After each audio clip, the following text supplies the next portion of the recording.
여러분 안녕하십니까? 심해본 원장 서정 목사입니다. 윌리엄 바클리가 당신은 그리스도인입니까? 라는 책을 쓰셨습니다. 오늘 묻습니다. 여러분은 그리스도인이십니까? 주후 4세기경 어거스틴이 신앙의 문제를 가지고 한창 씨름을 하던 어느 날 밤 꿈에 천국문 앞에 이르게 되었습니다. 문지기가 물었습니다. 당신 누구요? 예, 그리스도인입니다. 문지기가 어거스틴을 한참 바라보더니 이렇게 말하더랍니다. 내가 당신을 보니 당신의 머릿속에는 철학자 키케로의 사상만 가득하고 그리스도의 말씀은 없는 것 같소. 내가 보니 당신은 그리스도인은 아니요 철학자일지는 모르지만. 깜짝 놀라 꿈에서 깬 어거스틴이 그때 이렇게 결심했다고 합니다. 나는 그리스도인이다. 그러므로 이제부터 나는 그리스도와 그분의 말씀에 전념하리라. 지금부터 100여 년 전에 최봉석 목사님이 성령의 능력으로 권능을 많이 행했다 해서 별명이 최권능 목사님이시죠. 그분이 복음을 전하는데 예수 믿고 천당 가십시오 하고 소리를 많이 외치다가 보니까 너무 길어서 예수 천당 하고 줄였다고 합니다. 낮밤 없이 대상을 상관없이 모두에게 이 복음을 전하다가 보니까 많은 사람들이 조금 불편했던지 그만 고발을 했습니다. 그래서 주재소에 끌려가서 순사에게 고문을 받게 되었다고 하지요. 문매를 맞고는 오후에 그만 기절을 해버리셨습니다.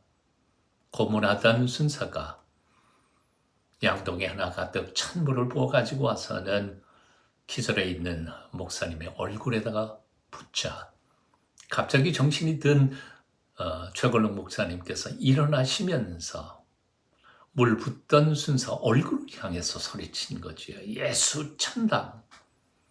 갑작스러운 일에 놀라 엉덩방이를 쥐면서 그 순사는 기가 막혀서 이렇게 말했다고 합니다. 아니 도대체 당신은 어떻게 생긴 사람이 예수 천당밖에는 모릅니까? 그때의 최걸록 목사님께서는 한국 기독교 역사상 유명한 말씀을 남기셨습니다. 내 속에는 여기까지 예수가 꽉 차 있어서 누구든지 나를 건드리기만 하면 예수가 쏟아지요. 최걸록 목사님처럼 예수님을 마음속에 모시고 그리고 예수님의 말씀과 천국의 소망으로 꽉 차 있었던 그런 분이 계시지 않았더라면 과연 오늘날의 한국교회가 있었을까 생각해 봅니다. 2000년 전 어느 날 부자였으면서 동시에 이스라엘의 관원이었던 한 젊은이가 예수님을 찾아왔습니다. 여기 관원이란 말은 고위직 공무원을 표현하는 단어이기도 했습니다. 한마디로 말해서 이 청년은 돈도 있고 권력도 쥐고 있었으며 동시에 젊었던 행복의 모든 조건을 다 갖춘 사람이었다고 생각이 듭니다. 그런데 이 청년에게 곰곰이 생각해 보면 한 가지 보물을 더 가지고 있었습니다. 그것은 다름 아닌 자신이 가지고 있는 권력이 얼마나 쉽게 무너져 내릴 수 있는지, 자신의 재물이 얼마나 정함이 없는지, 그리고 자신의 젊음이 얼마나 쉽게 시들어 버릴 수 있는지를 잘 알고 깨달았다는 것입니다. 그래서 그는 예수님을 찾아와서 영생의 문을 두드리게 된 거지요. 선생님, 제가 어떻게 하여야 영생을 얻겠습니까? 주님께서 대답하십니다. 계명을 지켜라. 그러자 이 청년은 망설이지도 않고 그것은 어려서부터 다 지켰습니다. 다른 일이 또 있습니까? 이 청년의 말은 결코 과장이 아니었던 것 같습니다. 왜냐하면 성경을 보면 예수님께서 그 청년을 사랑하는 마음을 가지고 계셨다고 기록하고 있었기 때문입니다. 예수님께서는 그 청년을 사랑하는 마음으로 다음과 같은 말씀을 하십니다. 너 그러면 내 소유를 다 팔아서 가난한 사람들에게 나눠주고 너는 나를 쫓아와라.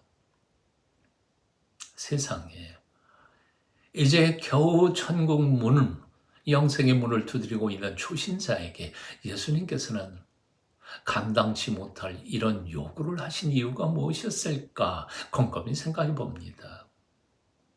아마도 예수님께서는 그 젊은이의 마음속에 세속에 대한 탐욕, 욕심이 천국 문을 가로막고 있다는 사실을 알고 계셨던 것 같습니다. 그래서 이 예수님의 질문을 오늘날 현대식으로 표현한다 그런다면 이렇게 바꿔서 말할 수 있습니다. 너 내게 지금 영생을 요구하고 있다면 이것이 얼마나 너에게 절박한 문제이냐. 지금 내가 가지고 있는 모든 것들을 다 팔아 남에게 나눠주고 그 영생을 위하여 나를 쫓을 각오가 되어 있느냐 하는 질문이었습니다. 그런데도 성경을 주의 깊게 읽어보면 이 청년은 예수님의 이 말씀을 듣고는 재물이 너무 많아 슬퍼하며 예수님의 곁을 떠났다고 기록하고 있습니다.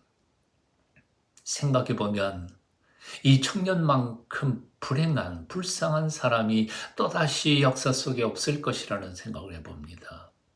왜냐하면 예수님께서는 당신의 목숨을 버려 인생들에게 영생을 주시기 위해서 오신 살아계신 하나님이셨기 때문입니다. 그 청년은 영생의 주인이시고 영생을 선물하여 하기 원해서 사람 되어 오신 그 예수님 앞에서 영생을 포기하고 돌아서야 했다는 것. 정말 불행한 일이 아닐 수 없습니다. 생각해 보십시오. 2000년 전에 청년이 영생을 포기하면서까지도 놓고 싶지 않았던 그의 권력 그리고 그 재물들 2000년이 지난 지금 어디에 있을까요? 아니 행복의 모든 조건을 가지고 있었던 그 젊은이는 2000년이 지난 지금 어디에 있습니까? 아마도 예루살렘 땅 흩날리는 먼지 몇 줌으로 남아있지 않을까 생각해 봅니다. 오늘 이제 묻습니다. 여러분 마음속에는 지금 무엇이 있습니까? 하나님 앞에 온전히 헌신하기 전에 어거스틴처럼 철학적인 질문, 신학적인 이야기 몇 마디, 혹은 윤리적, 도덕적 자기 확신이 자리 잡고 있지는 않습니까? 아니면 영생의 문턱에서 돌아서야 했던 그 젊은이처럼 마음속에 세속적인 탐욕과 얼마 후에는 다 사라져버릴 것에 대한 그 안타까운 마음, 그 애착이 여러분 마음속에 아직도 가득 차 있습니까? 그렇지도 않다면 바로 영생이신 예수 그리스도를 마음속에 품고 열정으로 사셨던 그 최권능 목사님처럼 나를 위해 죽으시고 다시 살아나셔서 지금도 나를 위하여 영생의 문을 열어놓고 기다리시는 예수님의 영이 성령께서 여러분 마음속에 함께 계십니까? 나는 그리스도인이다. 이제부터 그리스도와 그 말씀에 전념하리라 결단했던 어거스틴처럼 아름다운 믿음의 결심이 있게 되시기를 축원합니다. 기도하겠습니다. 주 예수님, 잠시 후면 다 사라져버릴 세속적인 것들 때문에 주님께서 그렇게도 주시기를 원하셨던 영생을 포기하지 않도록 우리에게 믿음을 주시옵소서. 예수님 이름으로 기도합니다.